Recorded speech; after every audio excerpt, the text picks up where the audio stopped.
Hello, everybody. It's your old pal Jerry B here, and this is going to be another installment of the Tales from the Stacks. We have been reading Ruby on the Outside, and it is written by Nora Raleigh Baskins. And we'd like to thank Simon and Schuster Books for Young Readers as the publishers for allowing us to read this uh, book during this time of the pandemic. So thank you very much to you folks. Just a quick recap on what's been going on. Our friend Ruby has um, visited her mom. Um, she's met a new friend at the pool. She's had another friend to go off on some kind of vacations that she calls. If you'll remember, her mom is not with her because she is currently in prison. So, we're going to move on to chapter 5 and see what else happens here with our friend Ruby and what she has to go on in her life. Chapter 5. Needless to say, the correction officer didn't let me take my mother home, and soon became the most meaningless word in the world. I was 6 years old. It was 6 years ago that I tried to take my mother home with me, and after that, we just stopped talking about it. We never used the word soon again. And in fact, thinking about it now, there were millions of things we just didn't talk about.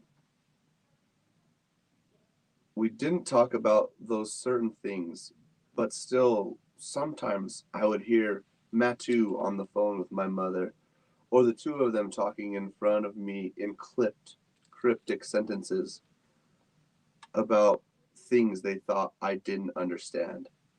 Parole hearings, lawyers, letters from some family named Tips, prisoner advocates, and I was just as willing not to hear and not to listen and not to know.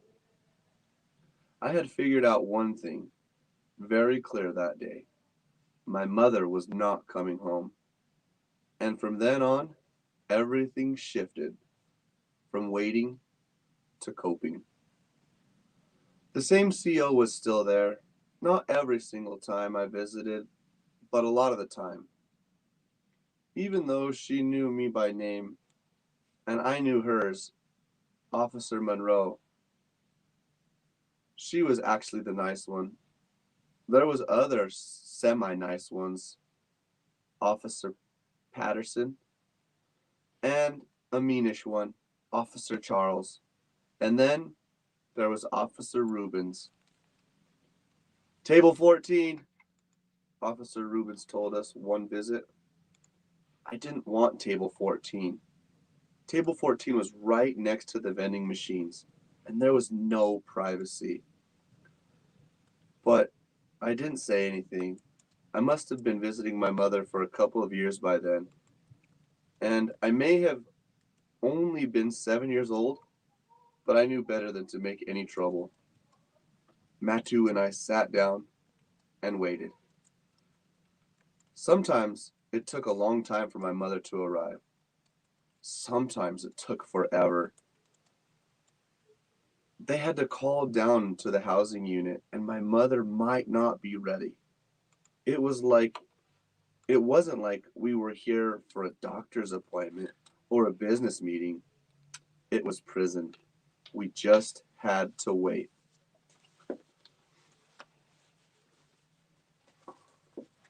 She might not she might be in the library or in her class, Matu said, or on work duty. My mother had a prison job, she answered. Calls from many people who thought they were calling the Department of Motor Vehicles. And so, when in school and they asked me to tell something of where my mom worked, that's what I said. I told them she was working for the DMV, which wasn't really a lie at all. I didn't mention she got paid $1.10 an hour. Matu and I twiddled our thumbs, literally, 4 fingers, making little spinning windmills. There were books and toys in the children's center, but that part of the visitor center had not opened yet, had not opened yet that day. The visitors' room was still pretty empty. One by one, the inmates came down, and those families who huddled around were huddled together at their table. Each time the metal door would clank open, everybody would look up, hoping it was their person finally coming in. I could hear that noise anywhere in the world, and I would know what it was. My heart would stop, and I would stop whatever I was doing, expecting to see my mother. It's that kind of sound. That day, there was a little girl at the table next to us. A little girl younger than me, I guessed. She was waiting too. It took a it looked like she was waiting with her grandmother, but her grandmother was just dozing right in her chair, sitting up. They had been waiting there longer than we had. Maybe the girl's mother was in a class, or checking out a book in the library too, or on work duty. But then all of a sudden, this girl made this funny noise, like a dog yelping or a cat when you step on its tail. But she didn't move. She sat frozen. I followed her eyes past the other tables and all the other families, inmates in green, officers in blue, to where her mother had walked in. The mom was so young and pretty. Her hair was twisted into tight braids at one end. Each one had a tiny colorful bead at the nape of her neck, and she was smiling, a smile bright with all the love in the world, just like my mom did when she would come and see me waiting for her. And for the first time, I wondered, what could this pretty mother have done to be put in jail? In prison? Because back then, I didn't know the difference between jail and prison. It was all the same, on the inside or on the outside. You're either out or you're in, here or you're there. I knew much about my situation as I wanted. I knew my mother's husband, Nick, even though they weren't living together, I can't remember him at all. I had seen pictures of him, one that had slipped by Matu when she was throwing all the others away. He was tall and dark, with hair on his face, but none on his head. And in the photo, he's standing next to my mom, gripping her arm like he doesn't want her to get away. I don't know who took the picture, but she's squinting and he's wearing those aviator glasses. He looks very confident, and I guess he was because he convinced my mother to accompany him whenever he needed drugs, and my mother thought she needed him. So I never wanted to ask why my mother was in prison, but all of the sudden, I wanted to know about this little girl's mother. What had she done? Did she have a husband like my mother? Larissa, the mother called and it seemed to do the trick. The girl jumped right up out of her seat like a ping pong ball smacked by the paddle, and she ran directly to her mom. I watched the mother wrap her in her arms all the way around her little girl until I couldn't tell one body from the other. I don't remember anything about the visit with my own mother at that time. I've had so many, and they start to blend together. But I wanted to remember what it was when our visit was nearly over. There was a random mandatory head count, or maybe it wasn't random. Maybe something had happened somewhere else in the prison. Whatever it was, everybody in the whole place needed to be accounted for. All the visitors had to sit down, not move, and all the prisoners had to stop talking and stand.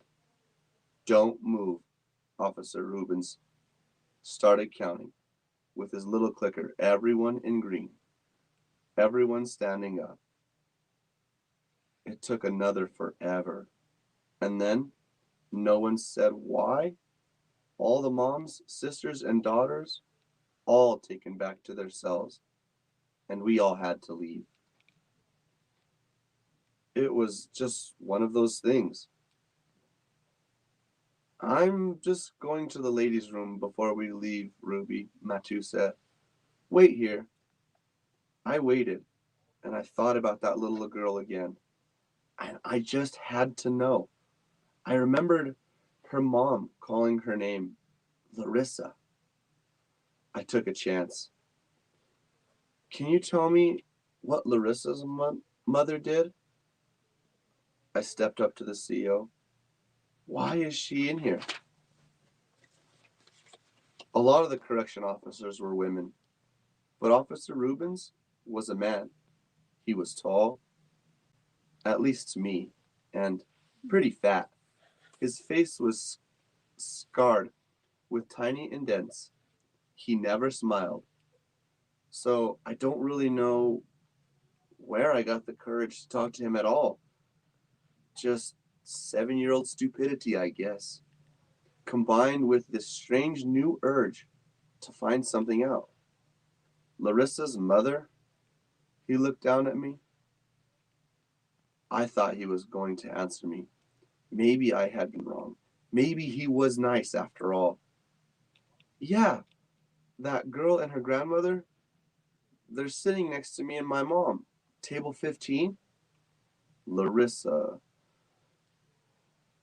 Do you want to know what her mother did to put her in jail? An officer. Do you know what, Larissa, do you know what her mother did to put her in jail? And Officer Rubin started laughing. He laughed. His laugh was so loud, like a bullet. It was just forced out of his belly and his mouth and into my chest. When his laugh lessened to a chuckle, he looked at me mean again. Never mind about Larissa's mother. Why don't you worry about why your mother's here? He told me. Of course, that's that's really what I want to know. Of course, but I wasn't ready for that yet. I wasn't I wanted to keep my two worlds apart. I didn't want anything from this inside world that might affect my outside world. And when I got home, that world became this world again. And I decided I was never going to make that mistake again of asking about anyone else ever again.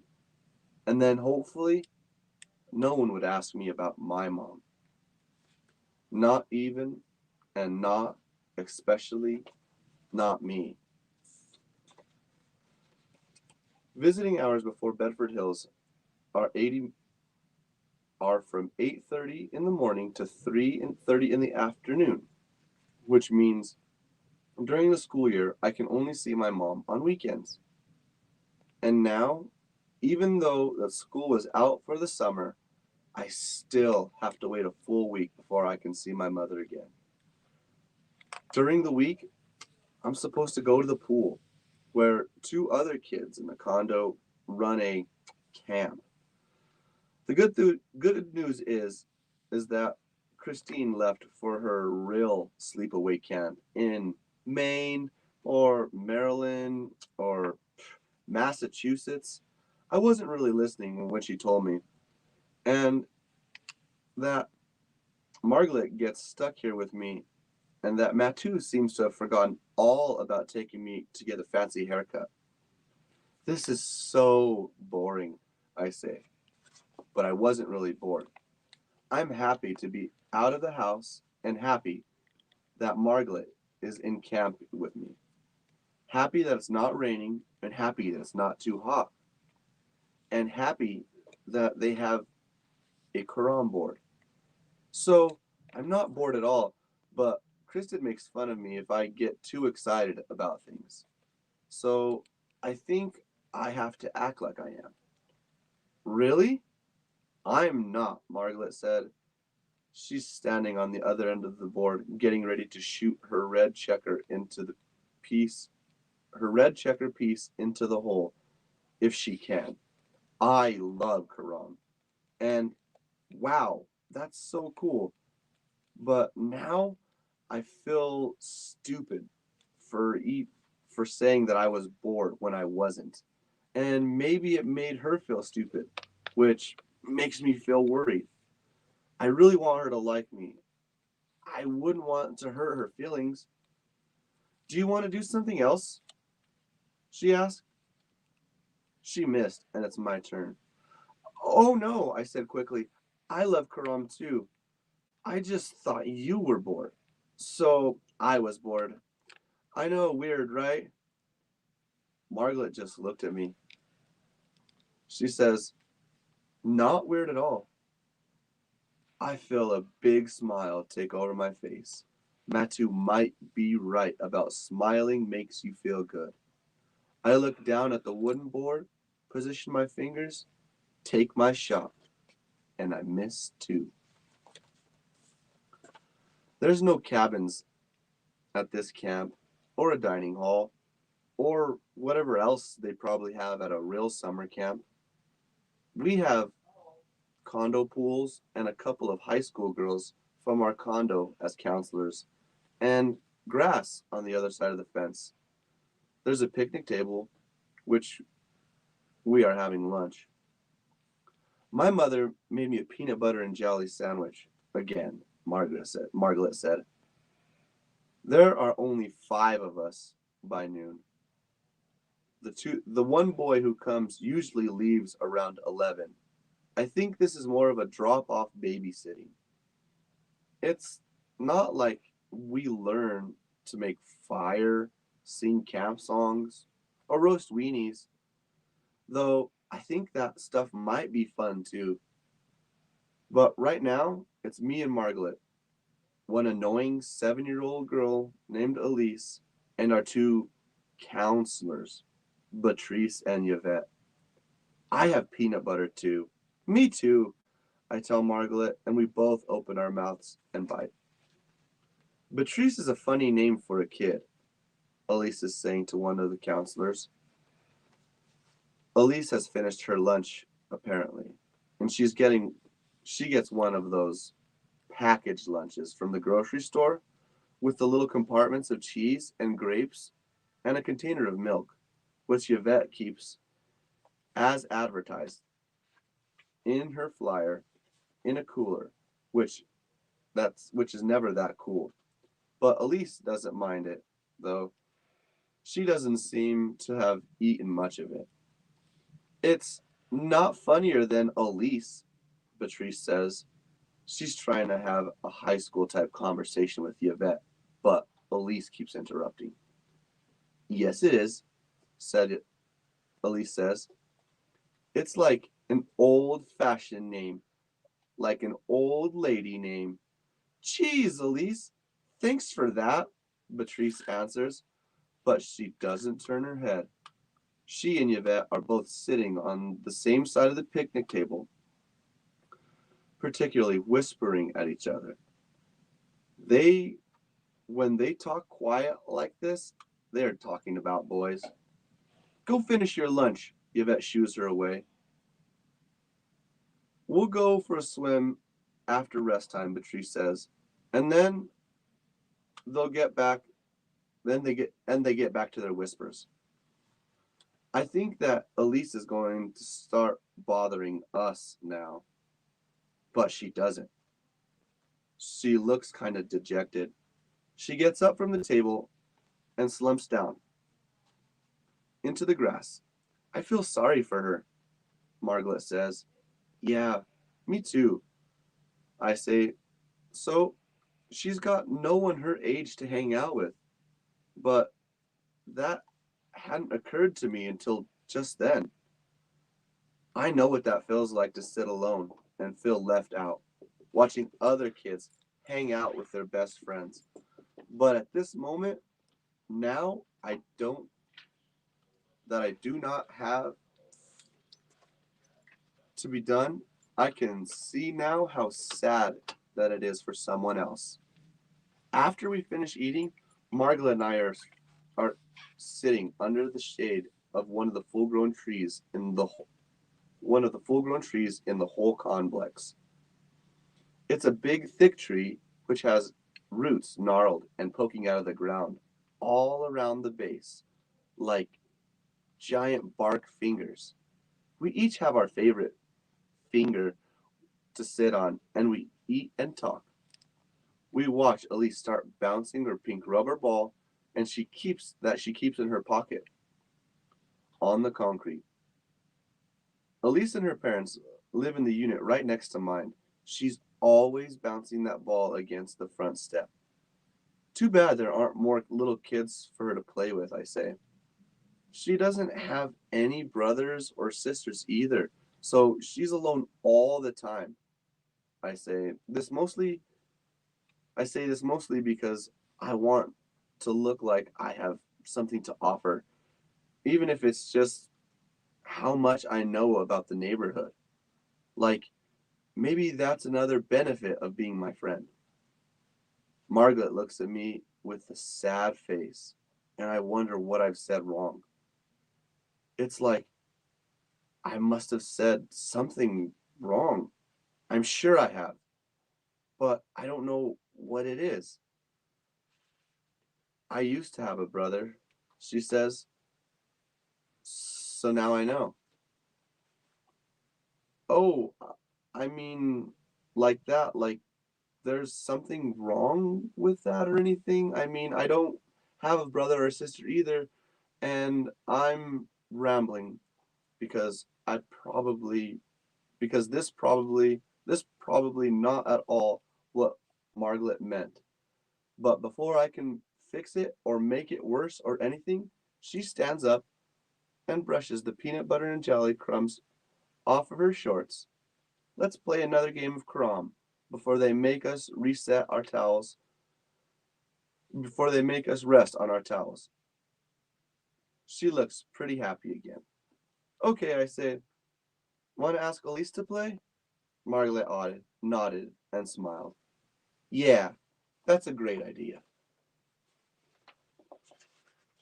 Well, it looks like Miss Ruby's having a good time learning how to make mistakes in the world, right? Can't wait to see what else happens in Miss Ruby's small little world that seems to be getting bigger and bigger by the chapters we go through. So, as for me, your friend here at the Lucero Library and Tales from the Stacks, thank you for watching. Please tune in for all the other cool stuff and the cool events that are happening from your friends here at the Lucero Library, as well as PCC LED. So, thank you again. For me, Jerry V, I'm out. Peace.